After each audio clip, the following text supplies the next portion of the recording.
Արդարադատությունը միշտ հաղթում է, փորձը ցույց է տվել, բայց այսօր կհաղթի թե չէ, մի փոքր կասկածելի է, որովհետև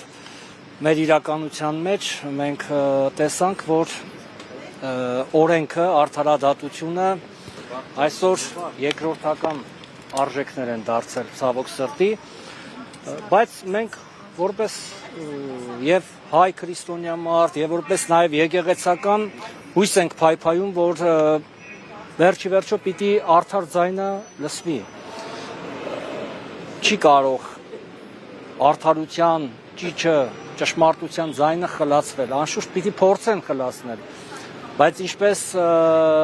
նաեւ ավետարանում է ասում, անապատում հնչող ձայնը երբեմն խլացվում է անապատի քամիներից կամ տարուբերումներից, բայց երբեք լռել չի կարող։ Հիմա ցավսիրտ մարդիկ, այն մարդիկ, ովքեր ցավ են ապրում ճշմարտությունը խեղաթյուրելու համար, պիտի նաև իրենց ձայնը բարձրացնեն, աղոթքի տեսքով կլինի այն մտածումների տեսքով, այն ապրումների տեսքով, որ արդարությունը վերջի վերջո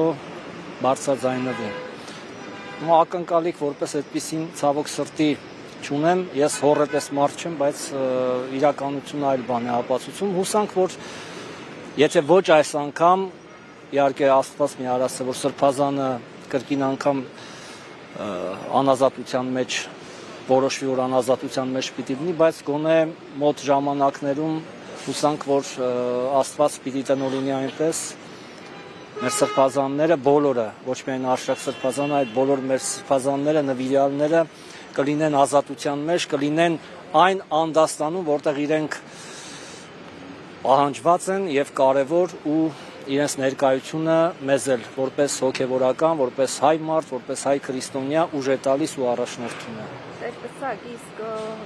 Խանաքերուի Սուրբ Աստվածածին եկեղեցում իրավիճակը այսօր ինչպիսին էր, արդյոք այնտեղ ռազմական ոստիկանությունը դեռ հսկում է, թե ոչ, եւ առհասարակ այդ ամենը ինչու եղավ, ինչու հենց այն Պաշտպանության նախարարի այն որոշումից հետո, որ գնդերեցների ինստիտուտը լուծարվեց։ Ես այսօր էլի առիթ եմ ունեցել ասելու, արդեն 3 օր է շաբաթ օրվանից սկսած, իհարկե շաբաթ օրը իրենք ծառայողական մեքենայով այնտեղ էին, պարզաբանումներ չտվեցին, ասացին, որ մեր իրավունքն է լռելը եւ որևէ պարզաբանում չտալը, իրենք ծառայություն են իրականացնում, իրենց ասելով, իհարկե գիտեմ, որ բոլորդ էլ տեղյակ եք, Պաշտպանության նախարարության մամլոխոսնակը հրապարակում արեց, պարզաբանելով, թե ինչի են իրենք այնտեղ, բայց իրականության մեջ մի քիչ այդքան էլ համոզիչ չէր,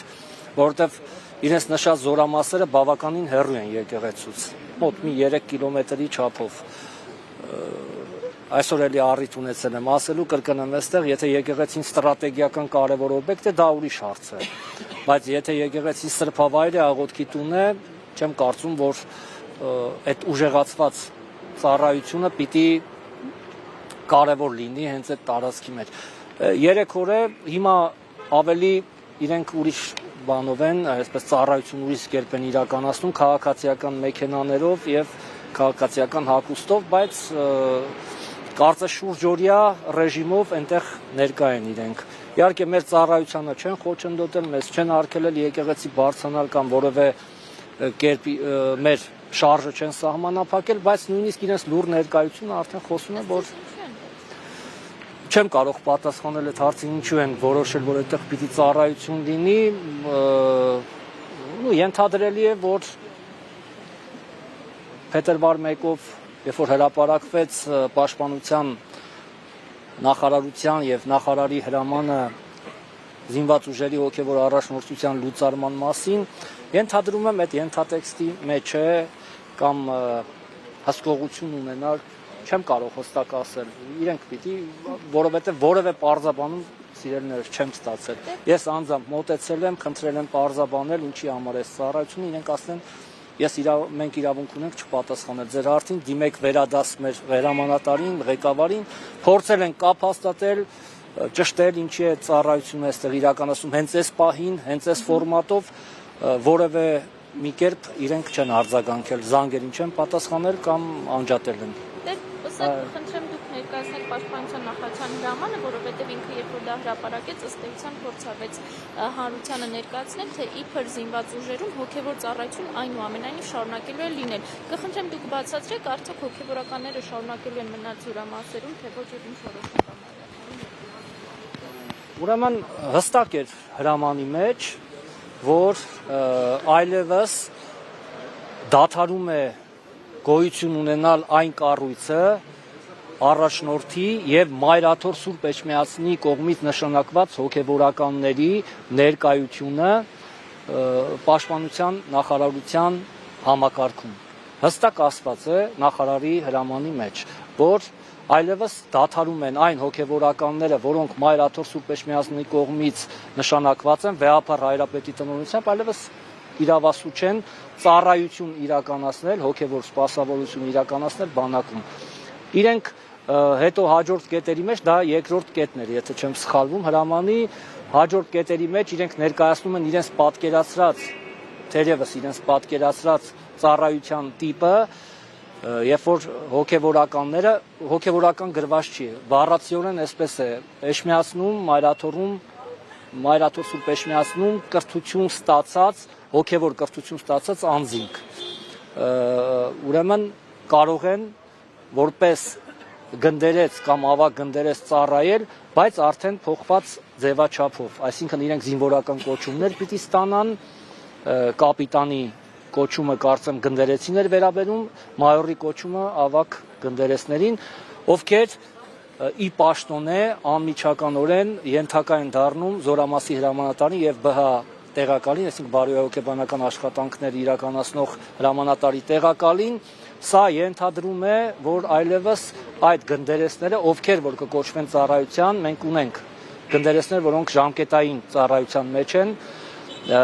իրենք այլևս կապը խզելու են Մայրաթոր Սուրբ Էջմիածնի հետ, ենթակայությունը դառնում է, որ Պաշտպանության նախարարությանն է արդեն, իրենք են որոշելու։ Մայրաթորը վստահ եմ, որ հանդես կգա հայտարարությամբ, ես ավել բաներ չեմ կարող ասել կամ նույնիսկ չգիտեմ էլի, բայց վստահաբար վեհապար հայրապետը եւ ընդհանրապես Մայրաթորի տեղեկատվական համակարգը արձագանք կլինի, իրենք վստահ կներկայացնեն նաև Մայրաթորի դիրքորոշումը։ Բանակային լեզվով ասած մարտական։ Մեր գնդերեցները միակամ են, միասիրտ են, իրենք իրենց հավատարմությունը ապացուցեցին, որ մեր կառույցը, որ շուրջ 3 տասնամյակ արդեն հեսա կլինի, որ գործում էր Հայաստանի Հանրապետության զինված ուժերում, կուռ կառույց է, միակամ է, իր ուխտին հավատարիմ եկեղեցու նվիրապետությանը եւ հավատարիմ վեհապար հայրապետին։ Այս պահին զորամասերում գնդերեցին կան ժամկետային այն ծառայողները, ովքեր ի պաշտոնե պիտի արդեն ծառայեն։ Ես եմ շնորհակալ։